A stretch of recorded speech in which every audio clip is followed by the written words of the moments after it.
Hey, pass me a beer. Decisions to be made moments before we go on air. Look, at least promise me you won't drink. Alcohol always leads to trouble. Ding! Ding! All right. Hey, who wants to play Drink the Beer? Right here. You win! All right, what do I win? Another beer! Silence your phones, man, everybody. Just have a cup of coffee. There it is. Coffee? Beer. Okay. I'd kill for a beer. Who's starting this one? Because I'm getting thirsty here, so. All right, I'll go. Cheap beer and a sympathetic ear. Step right up. Right.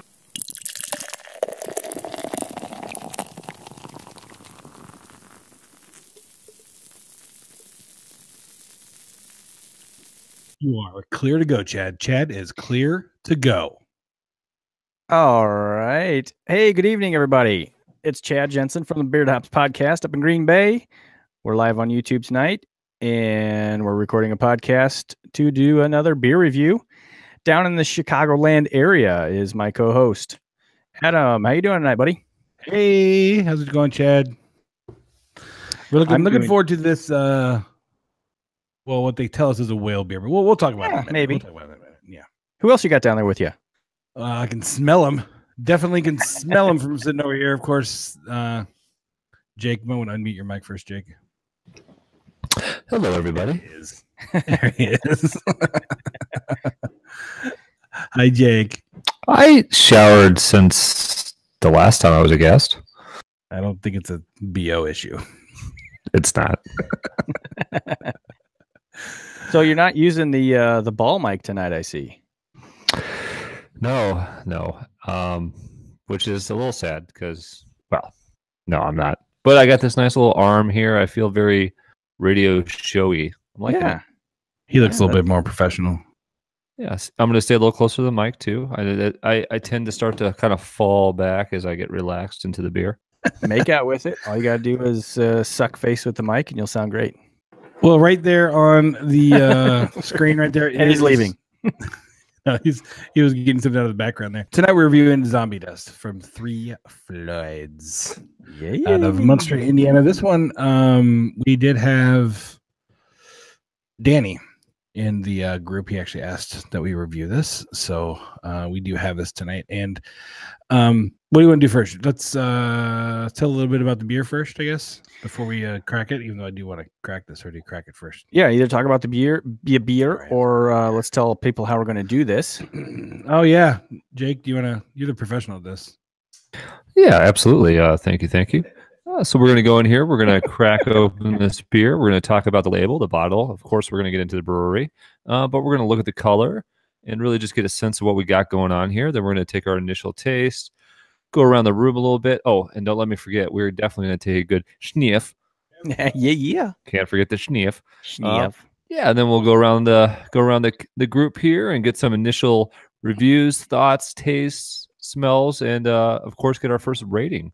And then we'll go ahead. We'll get into some other, some of the Three Floyd stuff, and then maybe some other beer stuff. I know that Chad and Adam took a little trip recently that I'm excited to hear about.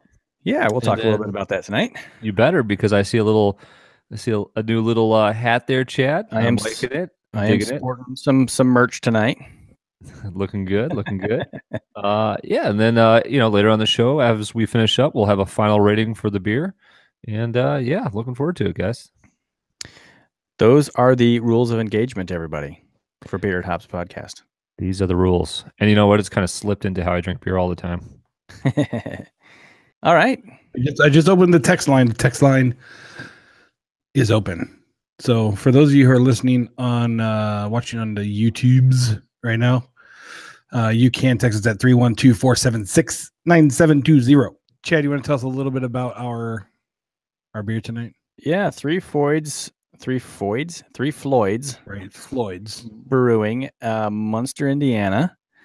The brewery, which we'll talk a little bit more in depth here shortly, started in 1996. But the one we're going to review tonight, as mentioned, is the Zombie Dust. This is according to their website, described as an intensely hopped and gushing undead pale ale just a pale ale. We had a little bit of a discussion beforehand of what this beer was, if it was an IPA or an APA. On their website, they actually just call it a pale ale. Yeah, and I think it was Untapped, and some of the other beer sites. Untapped for sure has it listed as a pale ale dash American. So that's where I figured the APA part of it came in. Yeah, but there isn't really much information about this particular beer, though, as far as what hops or what malts they've used for it. It's a 6.2 ABV and a 50 IBU. So I'm really interested to see where this one's going to land on the palate, because I was warned ahead of time that I may not like this one because it's so hoppy by our good friend Dan. But you were warned. Consider yourself forewarned. I was forewarned, but I'm really curious to know what this is going to be like at a 50 IBU rating, because I don't think I've ever poured anything out with that low of an IBU. I really wish we'd know what the hops were, and or citra hops. I know there are citra hops in this, but there's got to be some balancing, some other balancing flavors in it. I would think so. It says it's intensely hopped, and as we kind of learned a little bit yesterday from our tour yesterday, it really does depend on the hops that are being used. Right. It lends itself to the acidity and bitterness, so that affects that IBU rating. So we'll see. And so this beer specifically is they consider this, we actually found it on a whale list, which was kind of a surprise to us. Being in the Chicagoland area, yeah, there was a time when it was definitely hard to find. I would say a couple of years ago, it was hard to find.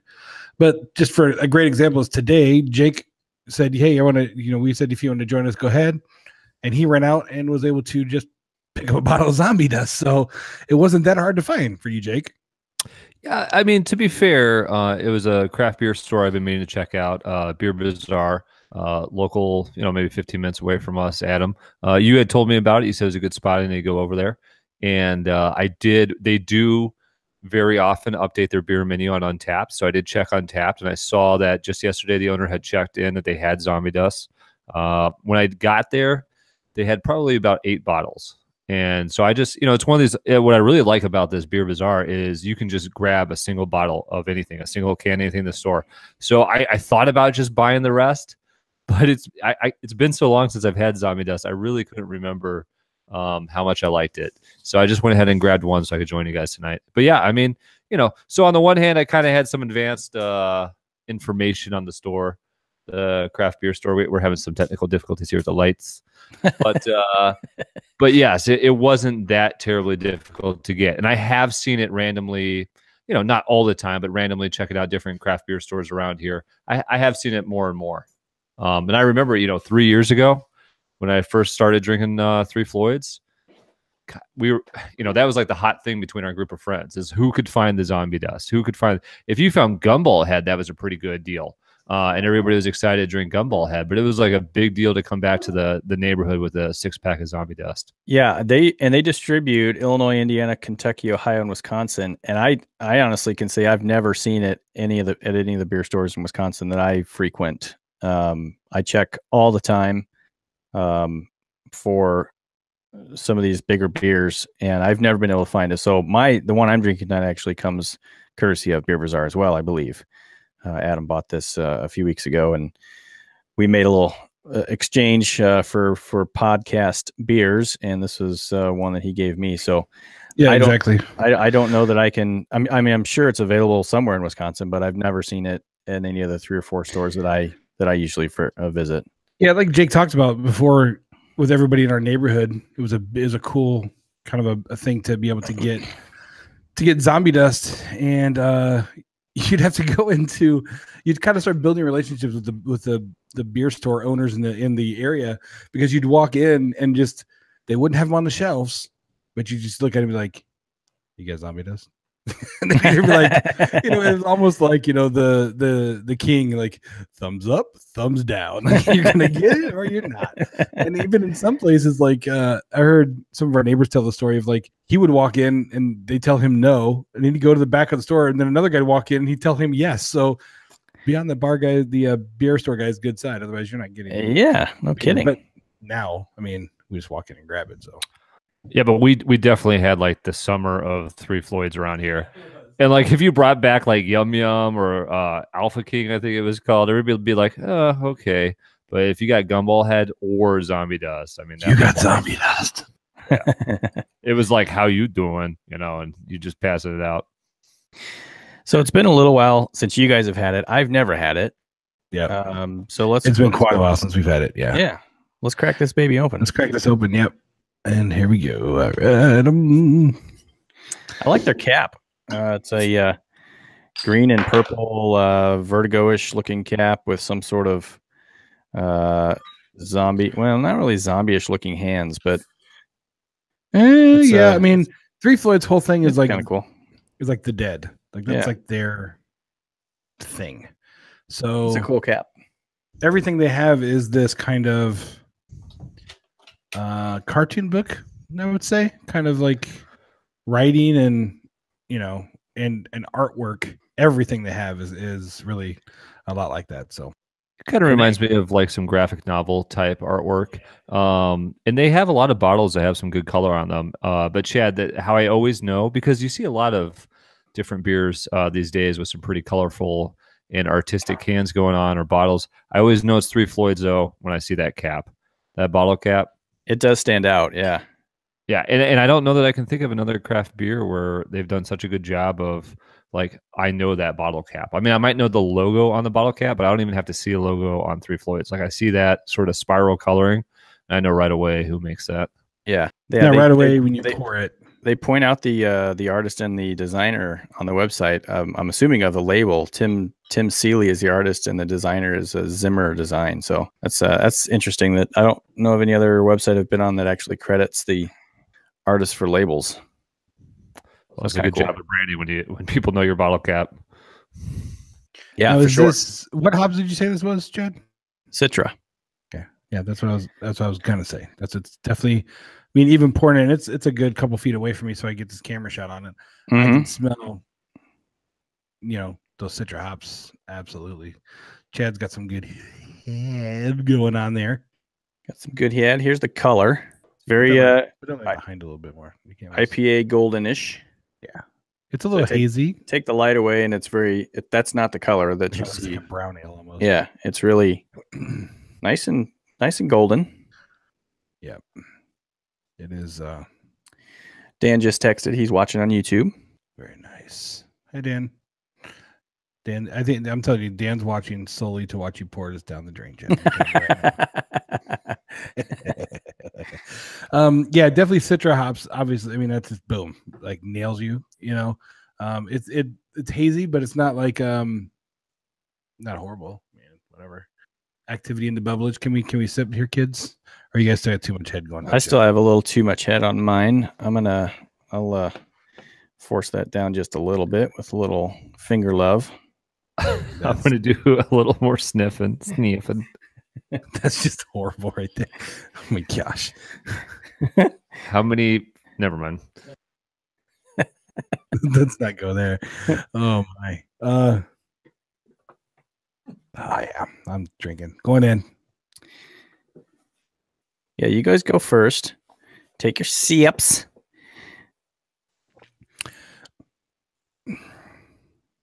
It did surprise me that it's only 50. Okay. But as we know, as we've learned about IBUs on recent episodes, we've had some discussions about IBUs. And actually, I was surprised, Jake, you'll like to hear this. So I know we got to drink this, but I'm going to give this a quick detour just real quickly. Yesterday, Chad and myself, Jake couldn't go. I was with you in the spirit. We went to Three Floyds. No, we didn't. Holy crap! It's Three Sheeps. Oh God. Okay, we went to Three Sheeps. This is the 3 episode. We got Three Floyds, 3 Sheeps.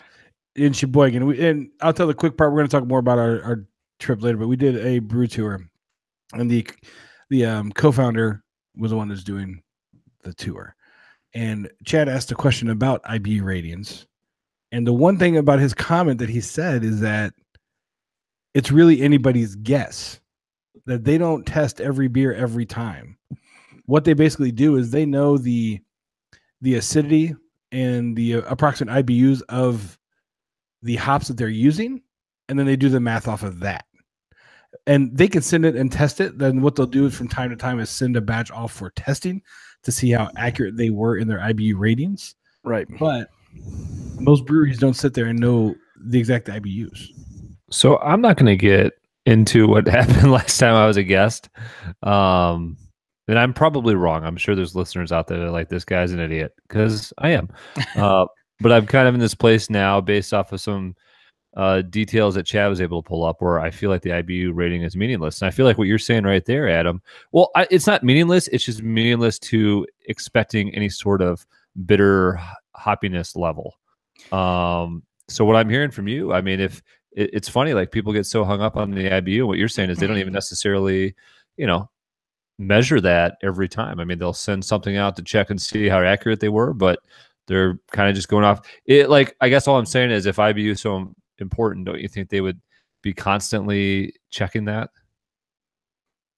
Well, I really don't know how important it is, honestly. I mean, the way I think of it is it's a guide. It's a general guide. It's right. Very general. So, go ahead and you go with your thought, and then I've got. Well, yeah, the way I think of it is it's a guideline. What we mentioned last time, we know that the bitterness of this is going to top out at 50, but we also know that the brewers have ways to even damper that bitterness even more, right? So you're right. Everybody's always been focused on what's the IBU? What's the IBU? What's the IBU? And it's always been kind of a brewer craft brewing thing, but now you know the truth and your eyes have been open. Chad, what were you gonna say? I think that if you from now on going forward, for me, I used to take the IBU rating and immediately think, okay, if it's up there in the 80s, 90s, 100s or higher, I'm just not going to like this. Well, I think Pliny kind of opened my eyes to the fact that doesn't really matter. So I don't want to say it doesn't matter, but I think if you look at an IBU rating on a beer before you taste it, it will give you it'll signal something in your brain to say, hey, be aware this might be a hoppy beer. But what you don't know is what else is in it to balance it to bring that bitterness down. I mean, if it's got some good malty balance, then the bitterness is going to go away. You're still going to get a nice hoppy flavor, but it's not going to be as bitter as maybe the rating says it's going to be. Yep, exactly. Now, have you had a drink, Chad? Have you had a sip? I have taken my first sip. Okay. So, seeing that Jake and I have had this before, Chad, what say you? Not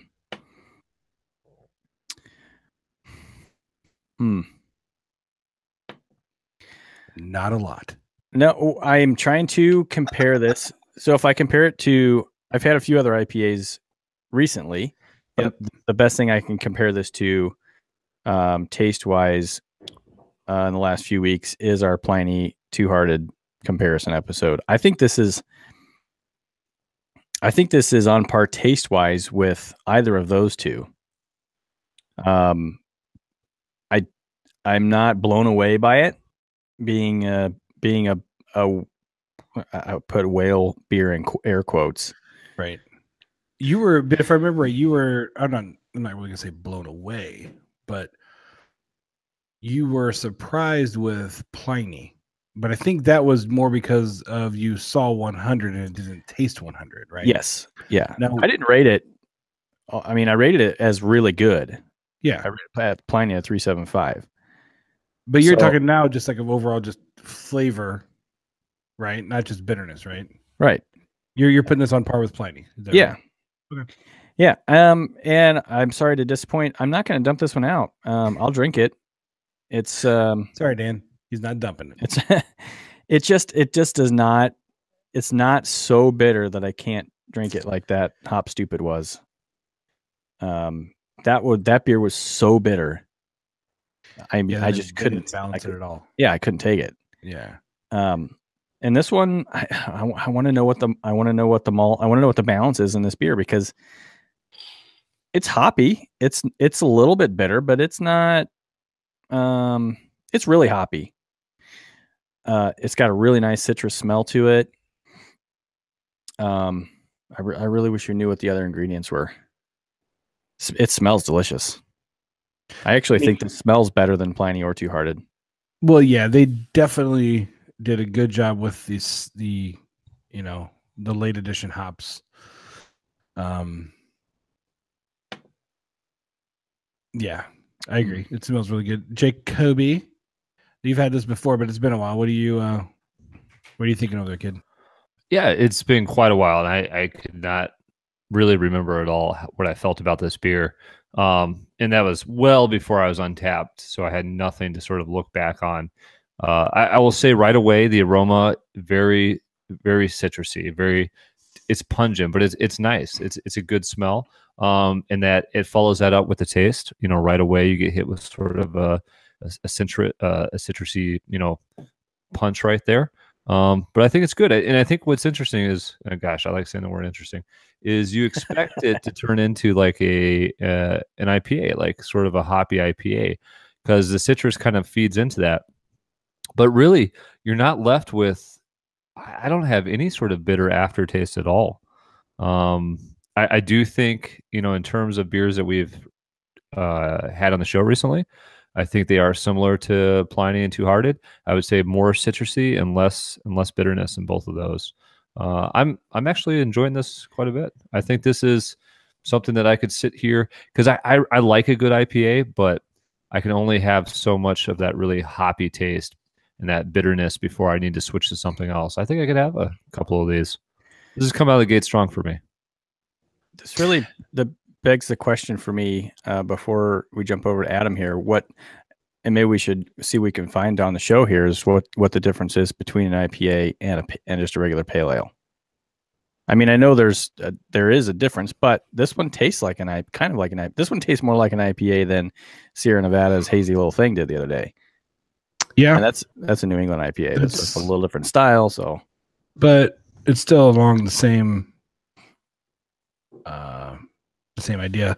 Yeah, if you go to craftbeer.com and look up there, they'll give you the style guidelines for it. While I'll see what I think of it. So I am pleasantly surprised, because I like Jake. It was a while ago we had this, and we had it during the summer at the summertime block parties. Summer of Floyd. Yeah, Summer of Floyd, and I really couldn't remember what I thought of it. And when I looked back at my Untapped rating, I'm like, man, I overinflated that. There's no way. But I don't think I'm going to go as high as I did before. But I think I am pleasantly surprised at how much I do like it. But I also think that's part to how my palate has changed since then, how many more beers I've had since then. And I think also because, like, all of us here tonight on the show, we all took part in that Two Hearted Pliny comparison. And so we still have that on our minds as well. I am actually surprised at how it does compare to Pliny.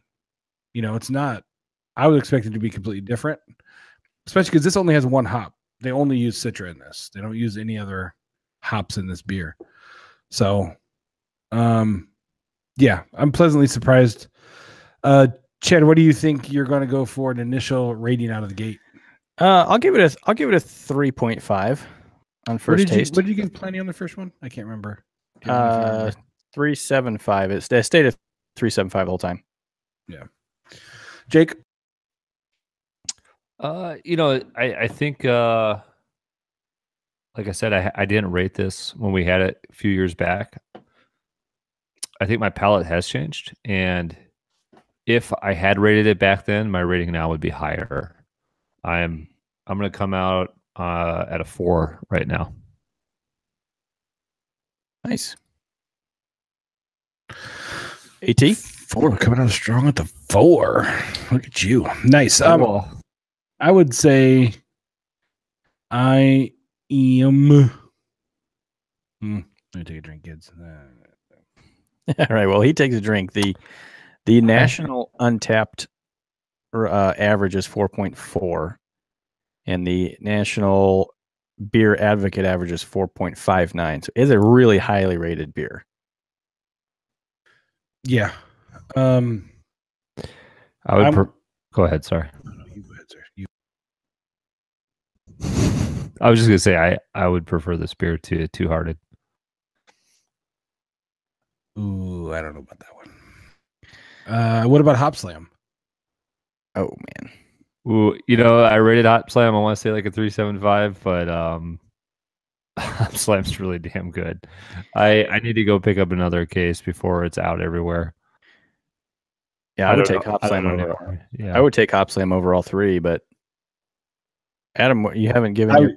I would take Hop Slam over all 3 of these any time of the day. Mhm. I like Two Hearted better than I like this one. I'm going to say 3.5 right now. That's where I'm going to start at. So now, did you look up the styles?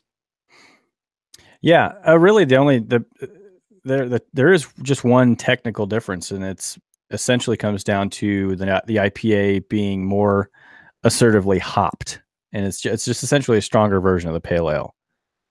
So I wonder if that's where, we talked a few weeks ago about on the IBU scale about where IPAs typically fall 55 or higher. This one's a 50, and it's a pale ale. But then we had that New England. What was the hazy little thing, like a 20 or 35 or something? It was low. What, on IBUs? Yeah, I'll look it up again because it was low though. It was very low. yeah. So again, the IBU scale doesn't really give us any information on where the styles where the line is drawn between styles. What does it give us, Chad? What does it give us? I told you what the IBU scale gives us. Hazy little thing was 40. General guy. Okay. I knew it was lower. Yeah. But So here's the thing. The only time Style Guide really even technically matters is if this beer is entered into a competition. At that point, if it's entered into a competition, the judges have to then go by the Style Guide. And if you're calling yourself an IPA, but you're 20 IBUs, they're going to be, no, you're not an IPA. We're not going to grade you as that. You're going to fail, basically. You're not going to win this. So then the brewers can really call this whatever they want, right? They don't have to call I was just going IPA, anything. Yeah, I was just going to say that. One of the article that I have up here from VinePair, it's the lines definitely blur, and you can have a pale ale by one brewer that seems just as hoppy as the IPA from another. It all depends on what a brewer's definition of the two terms are. So, I mean, really, this could be an IPA by another brewer, or a Two Hearted could be a pale ale by another brewer. Right. Exactly. So lines a little blurry there, huh? Yeah, it's definitely blurred, but also that just lends itself to a lot of creativity by these brewers. So, all right, cool. So we all have our ratings down. Jake is apparently high tonight. That's all right though. So what we're gonna do first is, do you want to talk about talk about yesterday? What we did last night, baby. Yeah. I mean, since we're on this is a Three Floyds episodes, let's talk about Three Sheeps Brewing, which we've done a couple of Three Sheeps Brewing reviews already. One regular podcast and one full, and then 2 shorties. A couple of quickies. I'm sporting a Three Sheeps hat tonight. We had a great time over there at Three Sheeps yesterday. So they were. It's in Sheboygan, Wisconsin. It's about halfway between Adam and I, and it was just a perfect meetup point to go to a nice little local brewery. They do distribute to a couple of states into northern Illinois and then over into Minnesota and Wisconsin.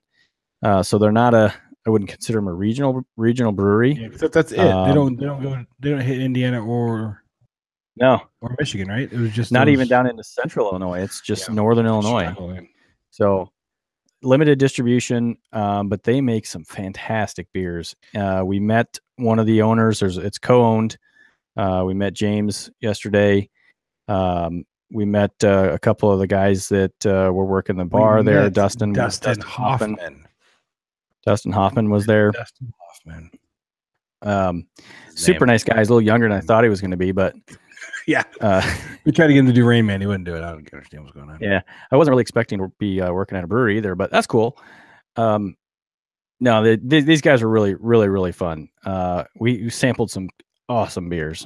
Got a nice brewery tour. We got a surprise tasting of an upcoming barrel-aged Belgian quad that's coming out. What was really cool is in part of what they have a pilot program which a lot of breweries have, where they have like a very small batch that they brew of a beer that they don't know if they're going to sell yet. They're just kind of testing it out. And they had, I want to say 4 or 5, right? Pilots up on that board last night. Yeah, I think there were 4. Yeah, it seemed like, it was really cool to be able to try those. The only place you're going to get those is there at the brewery. You're not going to find those in stores yet. Some of them could turn into stores, into bottles, but for the most part. Yeah, and I hope a couple of them do. They had a pilot honey kolsch, which I'm really into kolsches. That was really good. I came home with a growler of that. And then their pilot copper lager, which was fantastic as well. And I think Adam brought home a growler of that, right? Yes. He's drinking. I had some of that before the show. It was delicious. Yeah, that's right. Yeah, that was a really good one. They had a pilot IPA that was made with Idaho 7. That I thought was pretty good. So yeah, just a really, really neat brewery, as kind of a warehouse vibe, dimly lit, but not like dark. It was formerly a FedEx warehouse that they bought. So what was cool is when you go into the tap room. I thought the other one wasn't a Pepsi warehouse, and then the other side was. No, that was the equipment. Oh, okay. Some of the bottling equipment was formerly owned by Pepsi. Oh, okay. But when you go into the tap room area, it used to be the loading docks. As you can see, that's right. That makes sense. It's where the big doors where the trucks would pull in.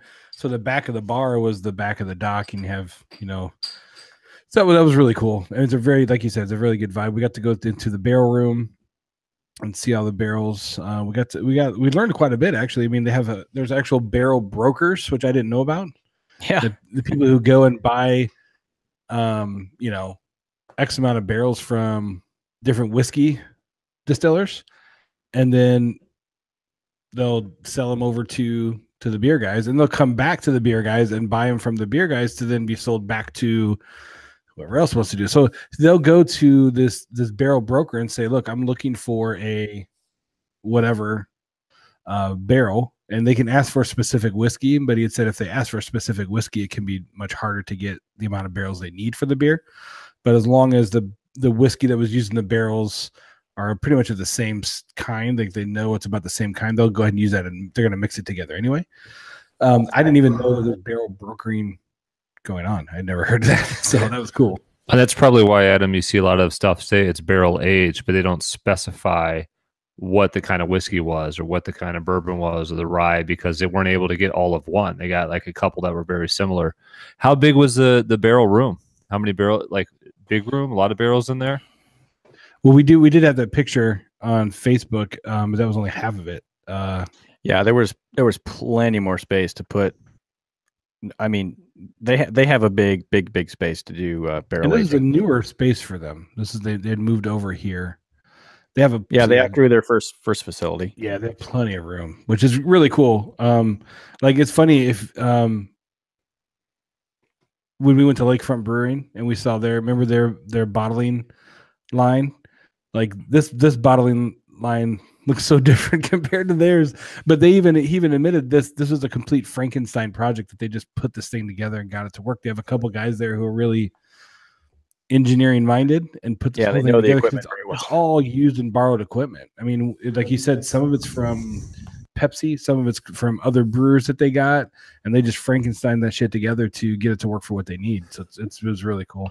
Which I believe is kind of how Lakefront was too. I believe they had bought some bottling. I remember walking in. I remember what it looks like, but I believe they had bought it, used from some other places and just kind of had put it together with some guys' help too. So you said there was 4 pilots there that were on the board. Is that what it was? I think it was. I want to say it was 4, if not more. And were they all on tap and all available for you to take a growler home? Not all of it had growler availability. Some of it did. I'm assuming that's just because like once they get low on barrels, they stop offering growlers of them or something. But not all of them. Not all of them had growlers available. I want to see if I can zoom in on this. Oh, I didn't quite get the menu in that picture. Yeah, I know. I had a picture last night too. I was wondering if I'd be able to zoom in. I can't quite see the menu.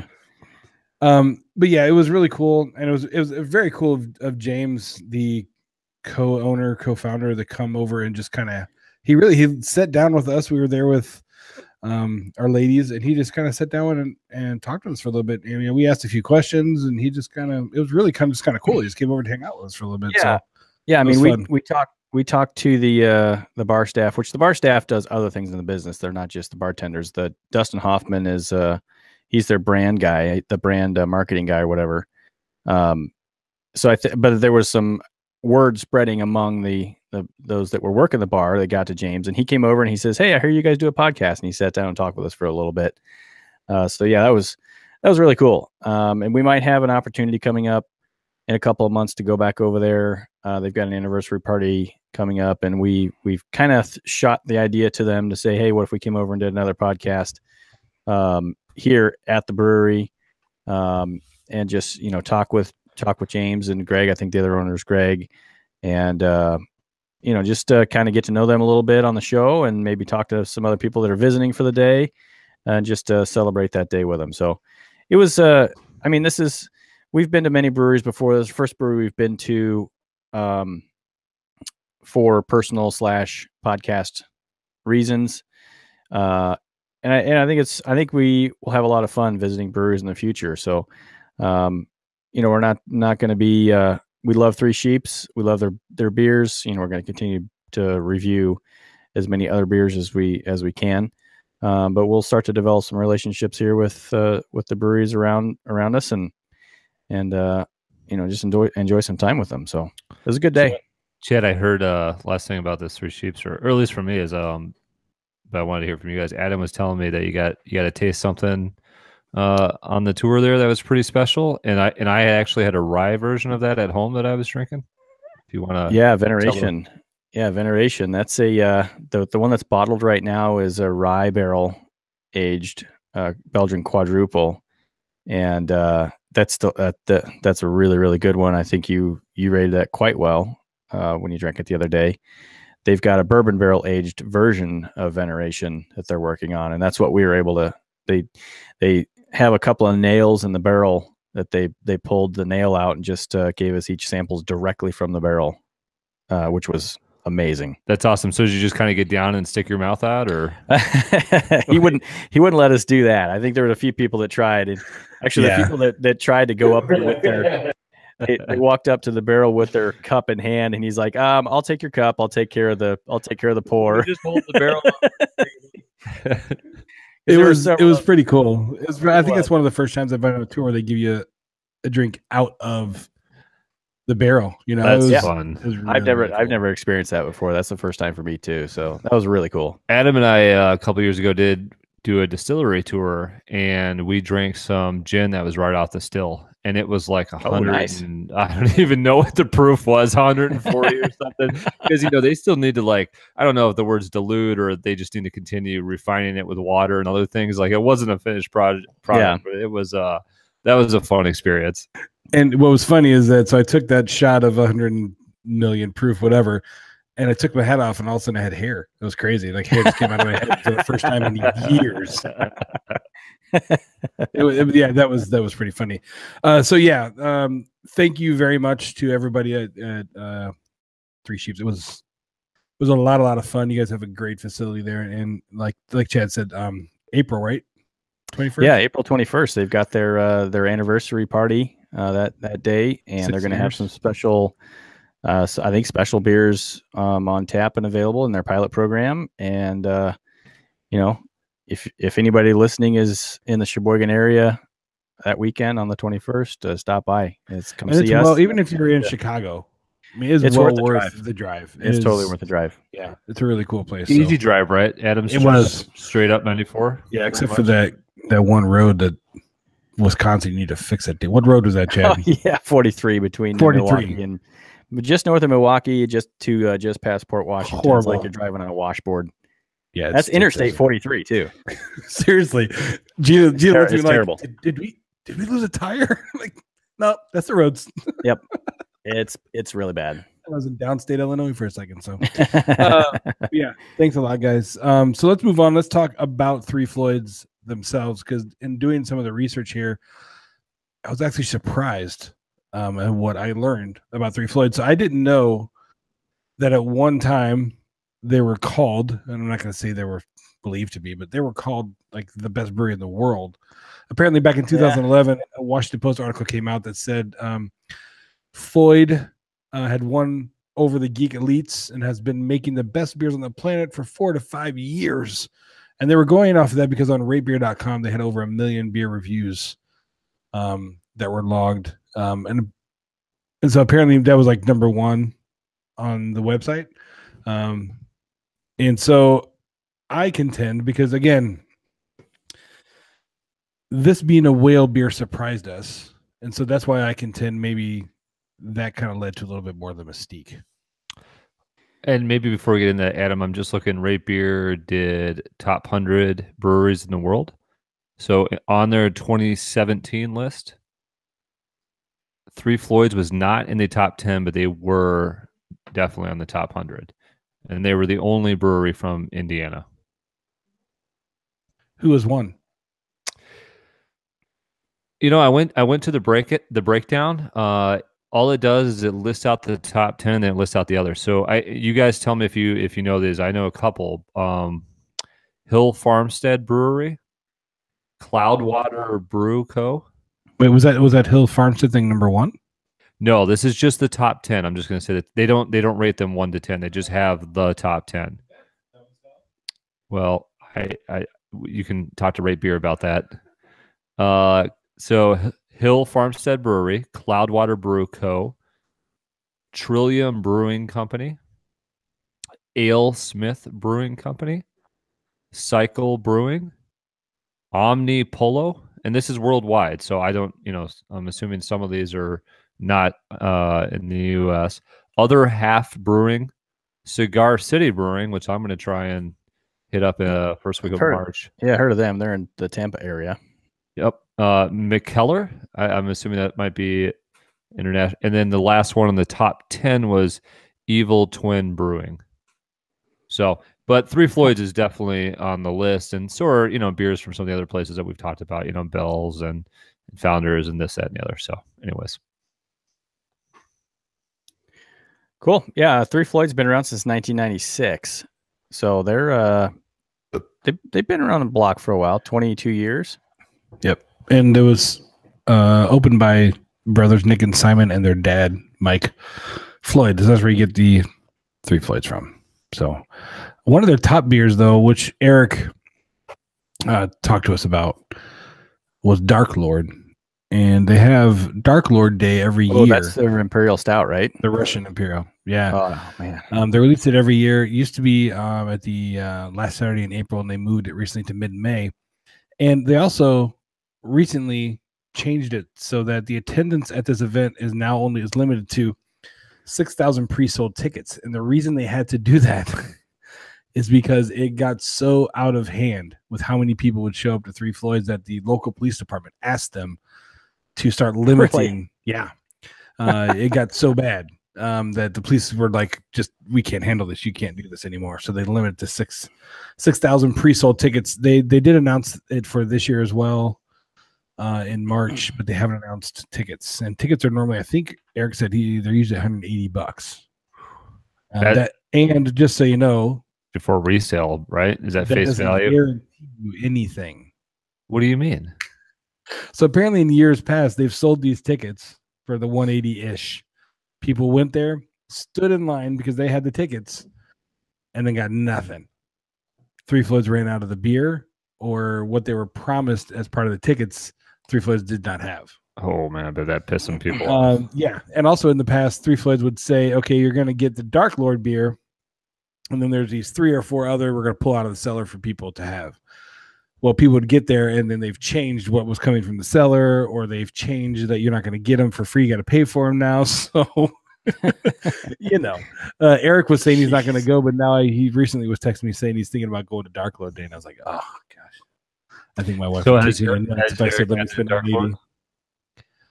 Has he had Dark Lord? Yeah. Do we know? I think he has, because I think he's been before to Dark Lord Day. Yeah. Because I'm assuming, I always hear Three Floyds Dark Lord Day, Three Floyds Dark Lord, but I don't really know. I'm assuming that's the only time you can drink that beer, right? It's never bottled, sold, anything else, right? As far as I'm aware, I haven't heard of it being sold anywhere else. And it's probably the only time people actually want to go to Munster, Indiana. On purpose. Right. I mean, sometimes you just get lost. Yeah, this article on the Washington Post talks about Dark Lord Day. The entire year's supply is released on Dark Lord Day. Yeah, so you're not going to get it. Yep. Any other time. So they're Anderson. They're what is his title? The sales manager, Lincoln Anderson. Lincoln. Lincoln Anderson. Hi, I'm Lincoln. Sounds like says he's a big bearded tattooed guy. Wow, then he's a cool guy then. Yeah. Said that last year Shopify is an e-commerce site used by more than 15,000 stores, crashed within minutes after tickets for Dark Lord Day went on sale. Well, it's rated as one of the 15 best beers in the world by Rate Beer. Yeah, and one of the and it's ranked 166 by Beer Advocate. Again, I don't know Rate Beer. I don't know. I've never really liked their website, so can't really speak to that. Yeah, I don't use it very often. Yeah, I don't really like theirs that much. So, yeah, Three Floyds. I mean, I was pretty surprised. Now, one thing we also should get in the habit of saying, but it's the zombie dust what we're having tonight. At least for us, you can get used like $15 for a 6-pack. So, if you can find it, which is not too hard around here. Not lately. So I do have a colleague, and I was talking about this past week in Chicago. I worked downtown the Loop, and I started going on a hunt. Checked out 3 different places within walking distance of my building, just looking for some of the whales on the list, and just kind of really getting a feel for what the stores around there might have that I can't get locally up here. Anyways, so I'm hunting around, and I'm coming back to the office. I'm talking to some people about craft beer. And then a woman I work with, a super nice lady. I've talked to her before, but I had no idea she's totally into craft beer. And apparently, I commute from north of the city. Well, she commutes from like south of the city and near the electric line that's south of Chicago. And she was telling me she loves Three Floyds. She goes there. Great food. Sometimes it's so hard to get in there, so they'll put their name on a list, and they have like another local place that they'll go to and drink, and just wait until they can get into Three Floyds. She was saying that because a big thing with them right now is they're doing this big expansion. They bought up a bunch of land a couple of years ago. They've worked with the city. I think they might be even getting a grant. I want to say I saw in the article for some of it. But they're already doing some of the new brewing in the new facility that they're building. They haven't opened up the new sort of pub area and tap room, whatever the technical term is yet. So they haven't expanded where consumers are coming when they visit. But from what she was telling me, they've already expanded where they're doing their production. But yeah, it's literally tripling in size. And if you go look up pictures of the designs, like it doesn't sort of look like how you would imagine, a classic brewery. It kind of looks like one of these new age tech campuses. Really, really cool looking facility in the design pictures that I've seen online. So it's a place that I'd like to get out to. And another cool thing I'll say is my parent company's in Carmel, Indiana. So I do a decent amount of travel down to Indiana. And the last couple of years, even after our sort of summer of Floyd was over, I always enjoyed going down there because they got a lot of good. There's a lot of good bars that really like having craft beer on tap. So it's always fun when you walk into a bar and they got Gumball Head on tap. Well, that's pretty awesome. When it takes me, at least it used to take me some work just to find a 6-pack back here. So if I had to take a business trip to Indiana, which I didn't really want to, no offense, Indiana, at least I knew I would be drinking some good beer when I go out for dinner. I never saw Zombie Dust on tap though. In bottle, I could get it though when I was on those trips. Well, Three Floyds is an interesting success story, I would say. They've got a very short paragraph on their about page from their humble beginnings in 1996. Armed with only a few $100s, a 5-barrel Frankenstein walk burner fired brew kettle, repurposed open Swiss cheese fermenters from Hammond Squares. Yeah. And an old Canfield's cola tank. The ales and lagers called "It's Not Normal" were born. So, a few $100s, and now they've turned it into, what they're looking at a multi-million-dollar expansion. I mean, it's funny how these. This is the first time we've heard that. I mean, Lakefront did the same thing. Lakefront had old dairy milk holders basically that they then turned into fermenters. You know what I mean? So what's really cool is that they go from, these different businesses that are, drink associated and can reuse that equipment and repurpose it for beer. I mean, like we said before, the whole starting a brewery thing is expensive. The equipment's expensive. You have to, when you're starting out, unless you've won the lotto, you got to Frankenstein it or buy it used. Yeah. So yeah. I mean, are we halfway, kids? I think I'm a little bit past halfway. Yeah. Look at you. All right, Adam. I have no idea in this glass that you gave me. I could be halfway. That's Chad's dildo glass. That's actually Adam's dildo glass. I have my dildo glass with me right now. I don't know where I am.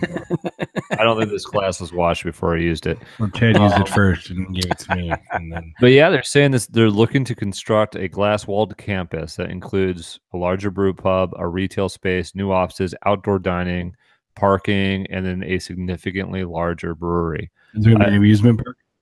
I wonder at what point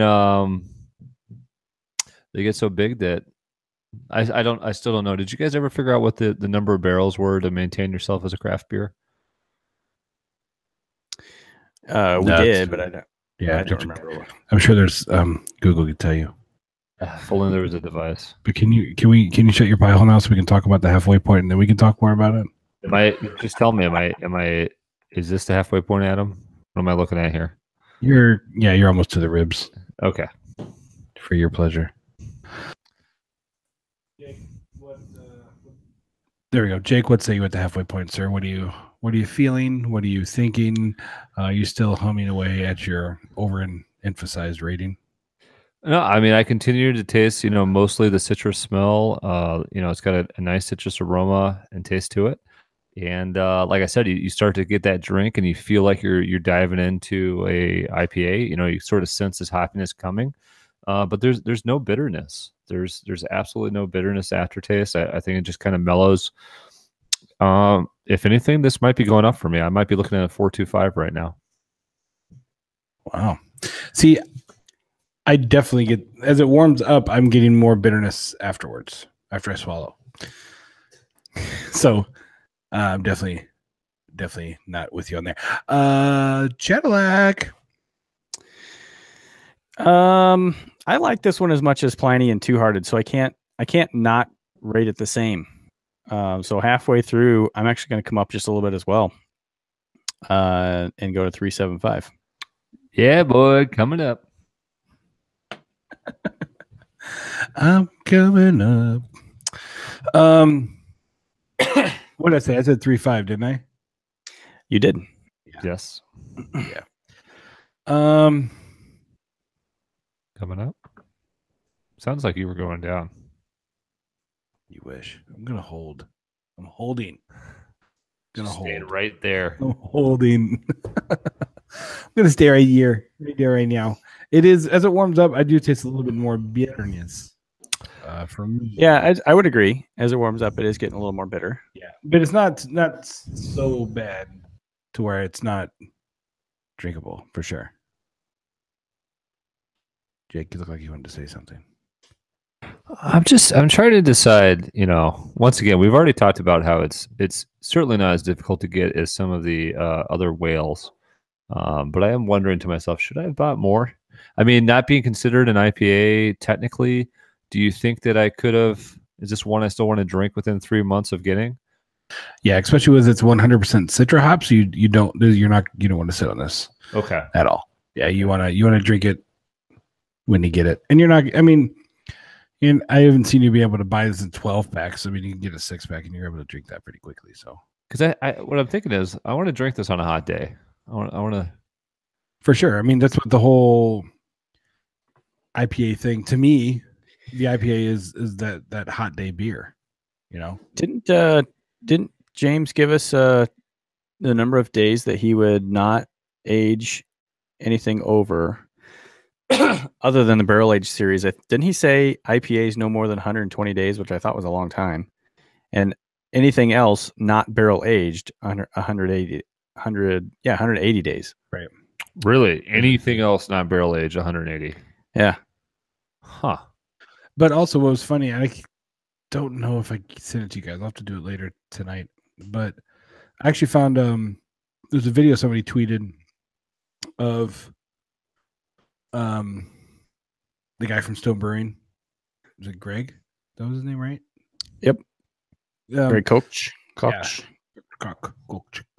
whatever. He was.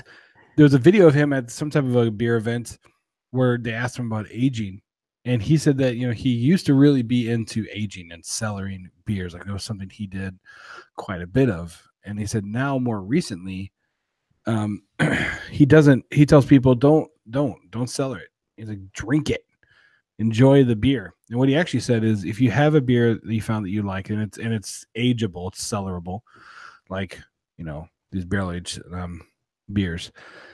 He said, buy enough of it. He said, depending on how long you want to go, he's like, buy enough of it that you can cellar it, but then you can have a beer every 6 months for like 6 years. And he basically said, look, if it's good beer, why do you want to deny yourself being able to drink it? He's like, a lot of times people will go out and buy 2 of these beers, have one to drink now and have one to cellar. So they drink the one now and they're like, oh my gosh, this beer is so amazing. I love it so much. But now I'm going to wait for another 6 years or whatever they decide, or a year, to have this beer again. He's like, why do that to yourself? Oh, well, okay. Let me jump in here. Because I think there is some reasons. First of all, money. Well, yes, certainly.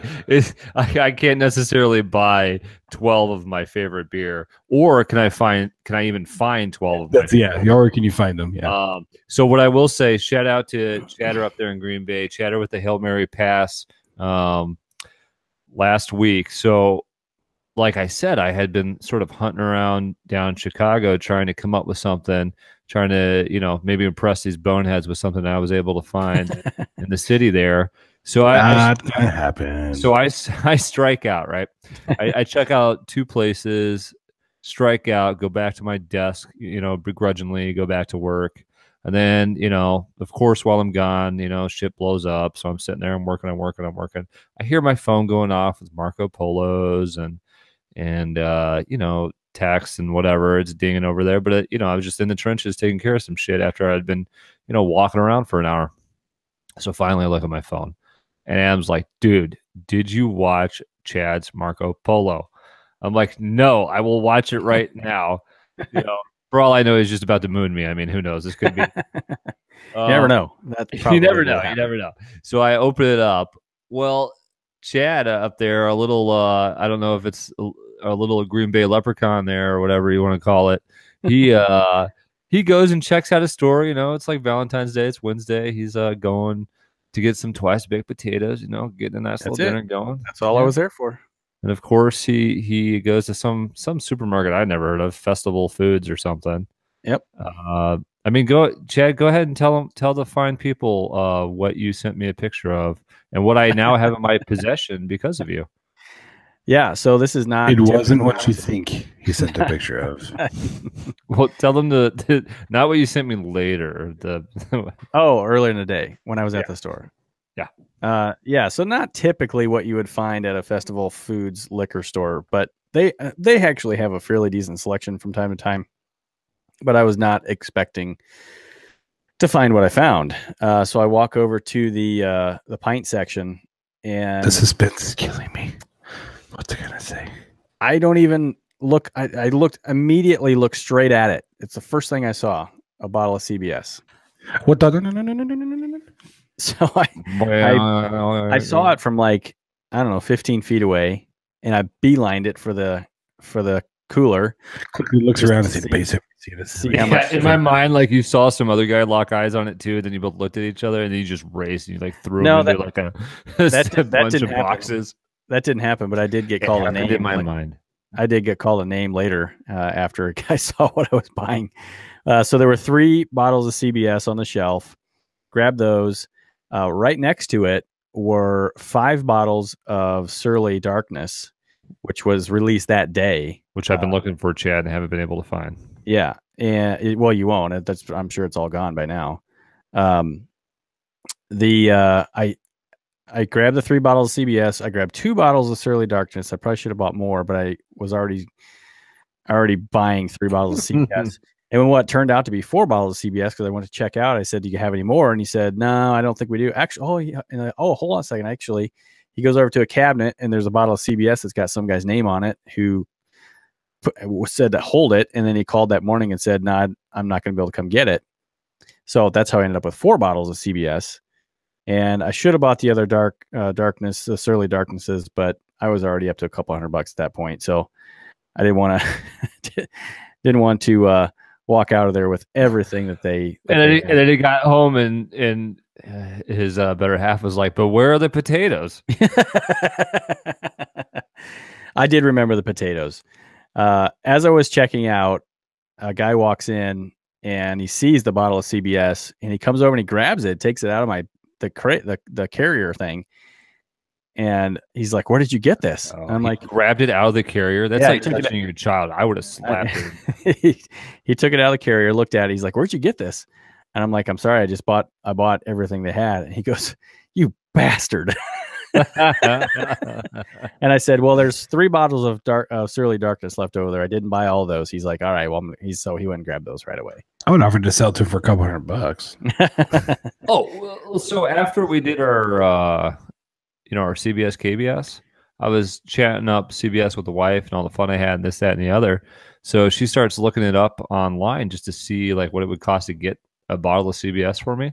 People were selling the empty bottle for $100. I'm not saying anybody was buying that, but I saw the empty bottle selling anywhere from 25 to 100. Yeah. Somebody selling a full bottle for 500. Now, is anybody buying that? I don't know. Maybe they're starting off high just to see, but it was legit out there. Yep. So back to your question, Adam. Thank you to Chad. I now have my own bottle of CBS. And I don't know what the heck to do with it. And the wife keeps saying to me, "Why aren't you drinking this, you dumbass? You were so excited to get it. Why are you sticking it in the basement? I know. Dark, cold spot. Never, for nobody to see it. Like, I'm hiding it away." I will tell you, I'm gonna drink mine sooner than later. I mean, we've already had it. So I mean, I agree. I mean, you already know. I mean, I plan on drinking scared. it when I go down to Dallas. yeah, Sure. that's good. That'd be awesome for Dan to have that. That's a good reason. I need to find like somebody I want to share it with that hasn't had it. That's My brother, for sure. maybe my buddy who first shared it with me, on that Detroit trip. I don't know. I need to like do. No, don't do that. Don't share it. That's dumb. You just wait till you and I can share it together. But I agree. I was very tempted to. I can't get any more. I got one bottle. I know. Well, you said that before, but you have more. I was very tempted to cellar it, but I'm gonna. I don't want to. I want to drink it, but and the only reason that I'm even cellaring the Goose Island that we have is because we bought a case of it, right? Yeah, so multiple bottles. There, So I'm gonna sell that, and also let's just put it out there. Goose Island has not been hard to find this year. Right. I mean, I've been to 2 liquor stores and they've had huge monuments of it, and each time I take a picture and text you guys like, okay, grab me 2 more. Okay, grab me a couple more. So it hasn't been that. The 2 we have hard this had, year. which are excellent, have not been hard to find. I have not found That's any true. of- The other any of variants, I have five not seen others. any. Yeah, I haven't seen Nor any of was those. I able to find that release. They just had Brazier Noir. And I might be saying that wrong, Brazier but Noir. I've asked for that one as well. In fact, when I went to Beer Bazaar today, I asked the lady working there. I was like, I saw this on your Untapped menu yesterday. She's like, yeah, I saw the last bottle yesterday. But Chad, funny to your story, what I learned from your story when you got CBS is it was the retailers that had bought Sumatra. Yeah, they were the ones that got some CBS. So every store that I go to with Sumatra, I'm like, do you have CBS hiding somewhere? they're like, we got 1 case and it's sold in an hour. I'm like, shit. So they all know you were right. Every one of them that's got Sumatra got a case of CBS. Except actually Beer Bazaar did not. They had Sumatra. They're like, no, we didn't get any CBS. I was like, well, I guess you just don't buy enough. But when I was at Woodman's, they got 4 cases of Woodman's in Kenosha. 4 cases of CBS sold that day.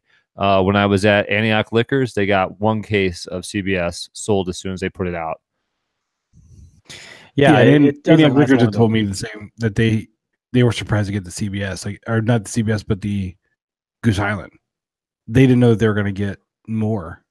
So when I was in there and we saw that huge monument that Chad and I saw, I had asked him, I was like, I thought, he's like, no, we didn't know we were going to get it either. So sorry, Chad, I interrupted you. Go ahead, Pookie.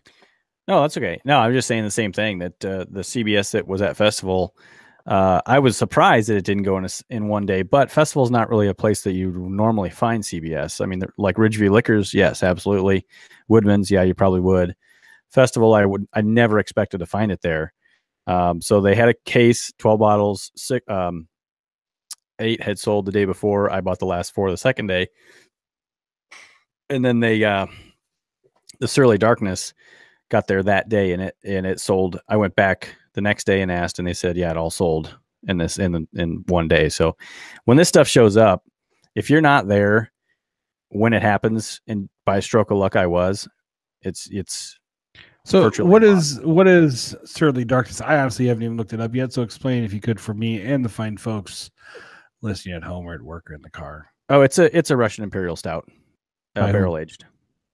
Was this a yearly release that they do, or what's that? Is it a yearly release? Yes. Hey, we got a text message, kids. We got a text message, kids. We got a text message from Texas Dan. Texas. I thought it was Dallas Dan. Well, he says in the text, he says Texas Dan, but I'm going to go with Dallas Dan. That sounds more porn starish. And he says, hi, y'all. A long-time listener, first-time texter. Good job. Way to start us.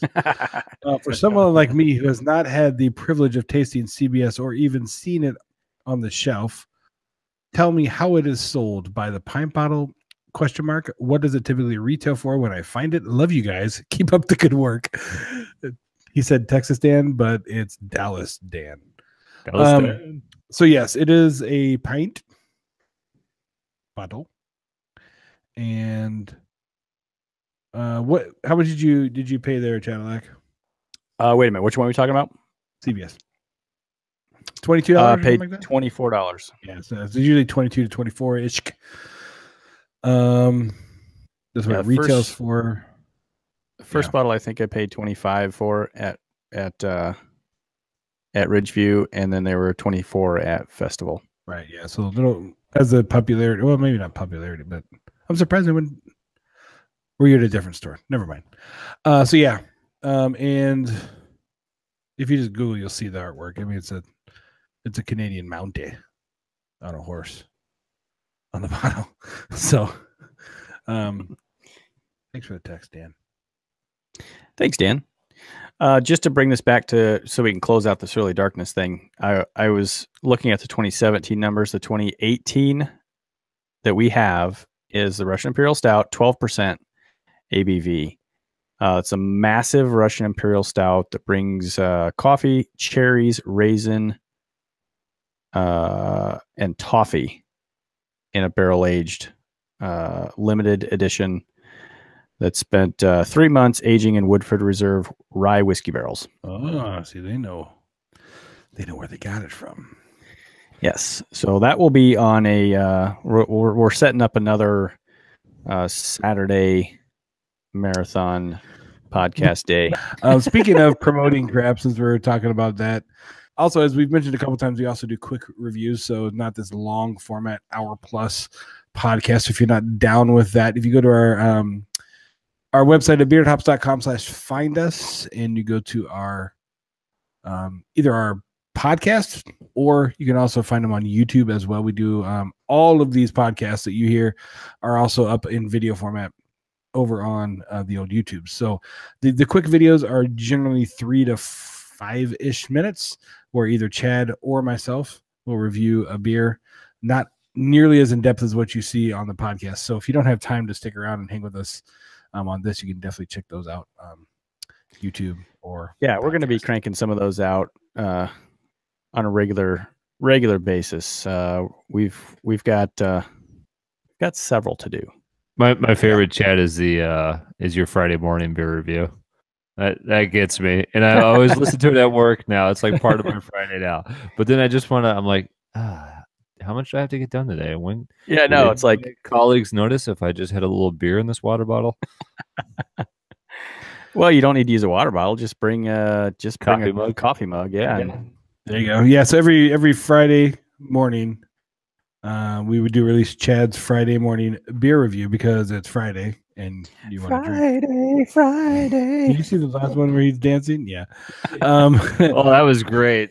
Because it's Friday. You ain't got no job. You ain't got shit to do. So if you go watch that on YouTube, you can see him dancing. You can, of course, just subscribe to the podcast in your favorite podcasting app, and you can hear him. But trust me, it's a lot more fun to see him in his house robe on Friday morning, drinking a beer. So so check those out. Of course, we do have great beers coming your way. Some more great beers as well. So we're not done with this one yet, though, boys. It looks like Jake is down to, he's really holding firm in the ribbed portion of that glass there. So put that in front of the camera so the folks at home can see your ribbed IPA glass. Yes, I am holding strong here in the last 2 ribs, but I'm ready to finish. I'm ready. I'm waiting on the word. Shoot it. What you got, Chad? Are you done already? I'm done. Then I'll finish mine too.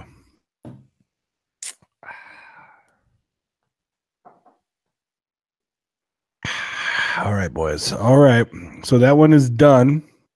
Finish the zombie dust. Chad, how was your final sip? What say you? What is the Untapped review, sir? It was pretty good. I'm actually going to fall back to where I started. Low. So I went 3.5 to begin with, 3.75 in the middle, just because I think it warmed up. It had a nice taste when it warmed up. It did get a little more bitter, and as I've talked in the past, if the beer doesn't hold its taste profile or gets worse on the bitter or sour side towards the end, I'm not going to rate it as good as I'm not going to rate it as high as maybe I once was at some point during the drink. So I'm just going to come back down to 3.5. Good beer. I enjoyed it.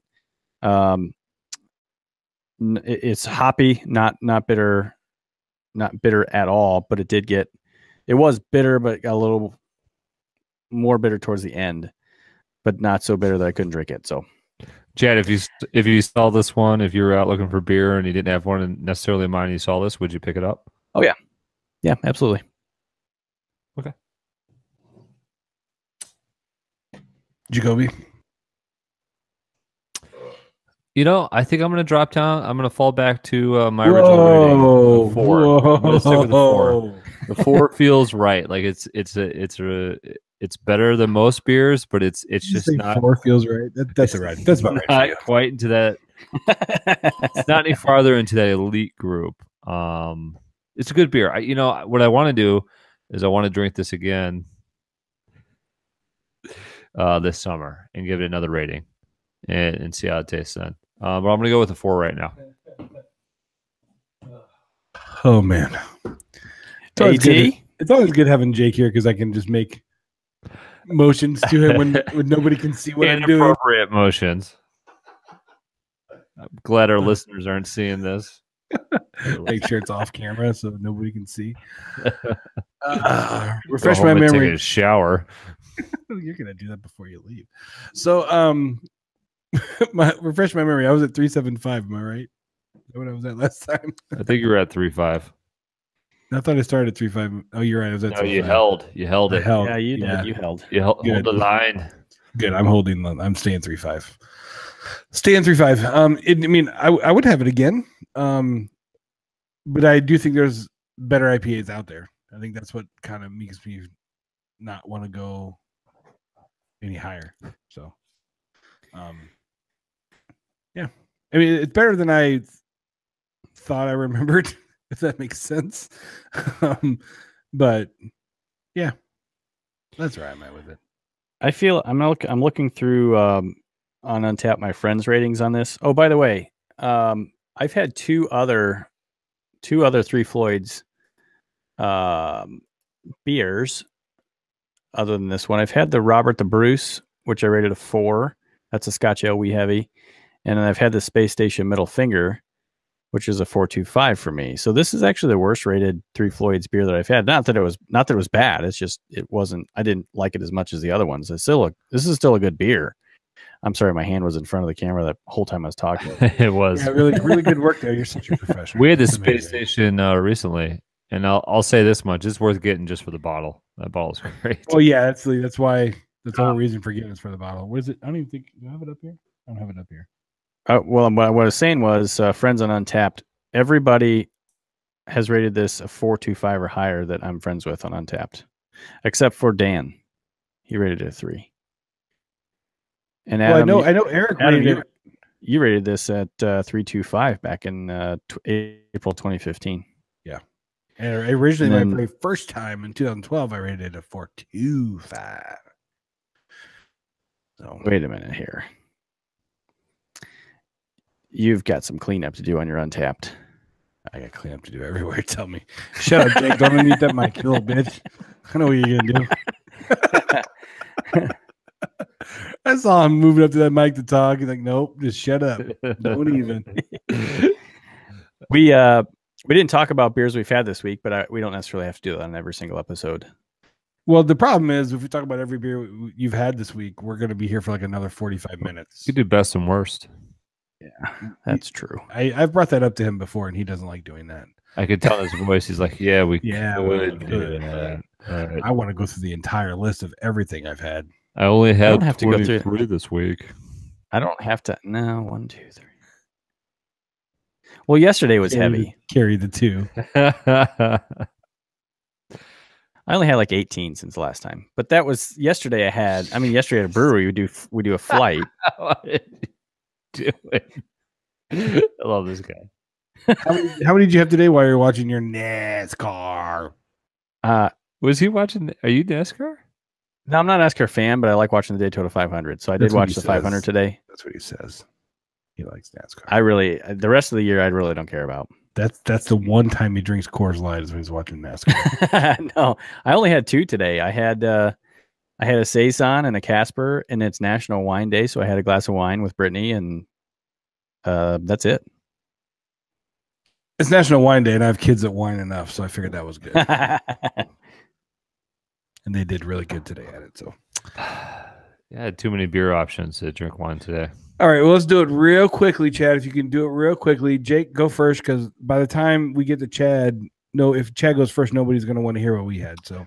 All right. Well, I had a oatmeal stout by Free State Brewing. It was actually my first and recent drain pour and only drain pour of the week. Wait, what was it? It was an oatmeal stout from Free State Brewing. Where Free State Brewing, huh? And you drain poured it, huh? What was wrong with it? I drain poured it. Well, so it's a stout, and like when I first drank it, it was like okay, but there was like no. Like it had sort of that classic stout flavor up front, but there was no aftertaste. There was nothing on my palate. There was no coating. It felt for a stout like it felt very thin. Like the color was right, but there was no there's just no texture to it. And then I let it warm up, thinking, the longer it warmed up, the better we get. The worse it got. It was disgusting. So I drain poured that. The best beer I had of the week, the next one I have rated here, was Veneration, Three Sheeps. That was a rye barrel. Loved it. Left you with a bottle, Adam. I can't wait to try that. Yeah. And you know what's great about that one is it's 13.2. I started that one. You start the day off with that, and you'll be feeling real nice. I think I'm going to have it before bedtime tonight. It'll help me sleep. It's really tasty. Talked to a guy at the liquor store. I wanted a sour. He was telling me about this brewery he's a big fan of called Collective Arts Brewing. I said, okay. And he was showing me this, section where he's got them. I was like, do they have a sour? He's like, well, why they do. It's a dry hop sour. I think what's great about this, it's a 5% ABV. It comes in a 16-ounce can. It's got a great sour taste to it. And it's very sessionable. Like I could absolutely sit there and have a few. Great beer for that. My wife had a sip of that one, right? Yeah, and I brought you one as well. Oh, yeah. Nice. She said she thought it was really good too. So yeah, I gotta tell you, these sours are taking me lately, guys. Yeah, they're getting good. It's gonna be the summer of sours. I think I'm calling it now. Summer of sours. I recently reviewed a sour. I think it's coming up this coming week. Everybody will see it. I did 2, and one not so good, but the other one was very, very tasty. So I agree with you. I think it might be summer of sours if you can find some good ones. So I think you're gonna like this one. So let me know what you think. There's a couple others. The only other one I'll really call out here. I had another one of the heroes by Revolution. I had the Amarillo Hero. They had that on tap when I was out at lunch today. I thought it was fantastic. And I had already finished this week. I've already checked them all in and had them before, but I finished this week my League of Heroes pack, which I love. What kind of beer was that Amarillo one? It was, it's an IPA, but it had, what'd they call it? It definitely had a different flavor than the other. I'm trying to, God, I can't explain it. I'm trying to think of the word for it. I don't know. All right. Well, good story. Great story. I know. It was an IPA. It was a Revolution IPA. So, all right. Never mind. But yeah, that was not in the League of Hero pack that I had.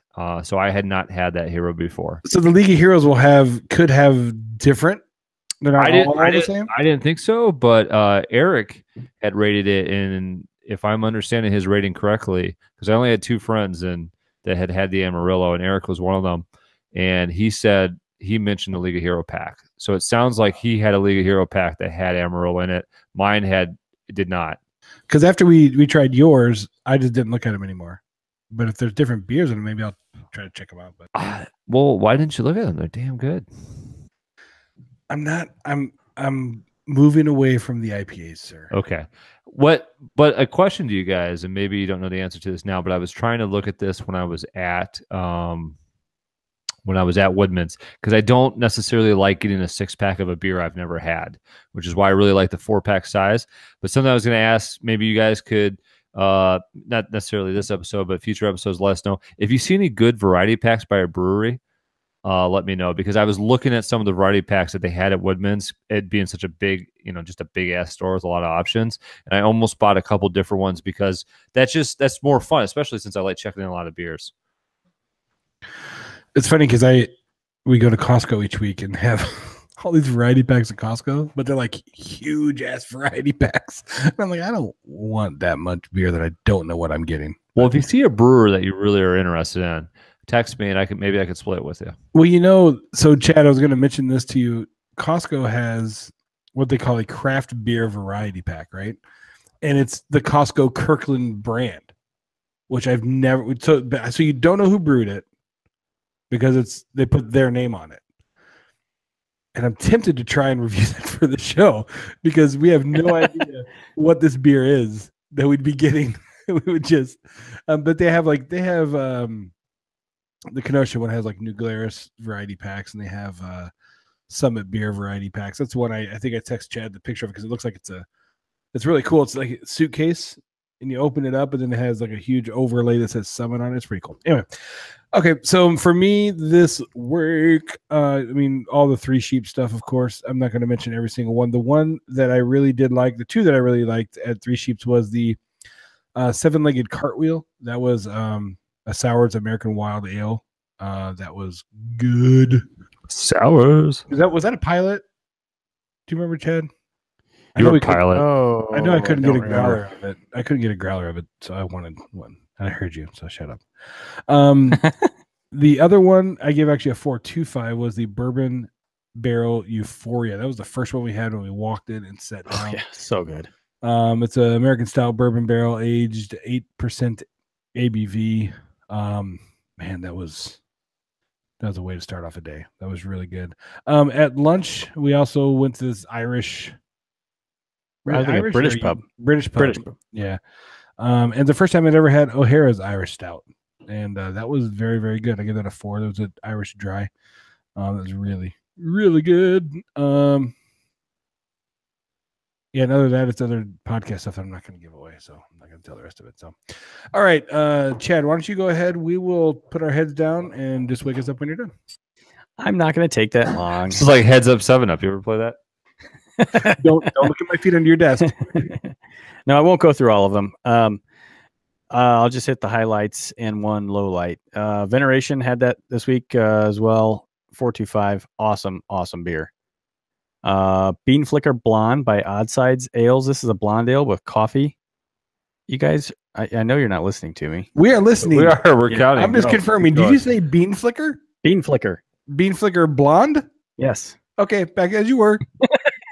Wait, are you going to I talk know. about that pink one? Was that this past I week? know. That beer that didn't even look. Well, never mind. That was at Three Sheeps. Yes. The pink one was at Three Sheeps. But you had another No, like like he had one, didn't he? Tuesday or Monday, he had this thing he poured out that was. You did have a pink one this week. You Marco does. No, that was that was a while back. I'm sorry, It Adam. was not that far back. All right. But Well, we did I'll find have it. we did have a pink one that was a nitro raspberry. Oh no, it was tart. It was really good though. I think they have that in bottles too. As you were, sir. As you were. Go ahead. I don't know. It may have been Butterfly Farts that was kind of pinkish. That sounds like the one. That's what I've heard. Yeah, butterfly fart. Yeah. Yeah. Okay. So anyway, But I've Bean also heard Flicker- that unicorn crap is like. Never mind. Go ahead. Oh, I've rainbow. seen video of that. It's rainbow colored. So Bean Flicker Blonde, that's a blonde ale with coffee. It was really good. Sequence Ale by Dogfish Head, sour. It's a Goza. Love that one. Everything from Three Sheeps we had was really, really good. I don't have anything bad to say about any of those. That Euphoria, the Bourbon Barrel Euphoria was amazing though. And then we had the Cuvée 2018 as part of our flight as well. And Chad did get a bottle of 17. I can't wait to hear what you think about it, I Chad. did. Yeah, what's the plan for the 17 bottle? I'll drink it pretty soon. I just I'm not going to save it really for anything. I just In other words, he's not saving it for you. That's what what I was wondering. no, I'll probably drink it next weekend, I would guess. Did that guy give you Charles or whatever his name? Did he give you a? I don't remember what you said. His name. Oh, Chris at Ridgeview. No. The guy at Three Sheeps. Did he tell you a number of days? Remember you were no. I remember Dustin Hoffman. That wasn't it. I think it was one of the owners. Oh, You were talking about James. James. I was Samsonite. You said 120 days for an IPA, 180 days for any other beer not in a barrel. Did he tell you a barrel age? Nope. Okay, because I know we've heard like 3 years is like prime. Okay, go ahead. Yep. Nope. He didn't give us a date range for barrel aged beers. So yeah, I'll just the last one here that I had today. I didn't check in the Casper today. I've checked in like 20 times. So I had a saison today from Brasserie Saint Fulien in Belgium.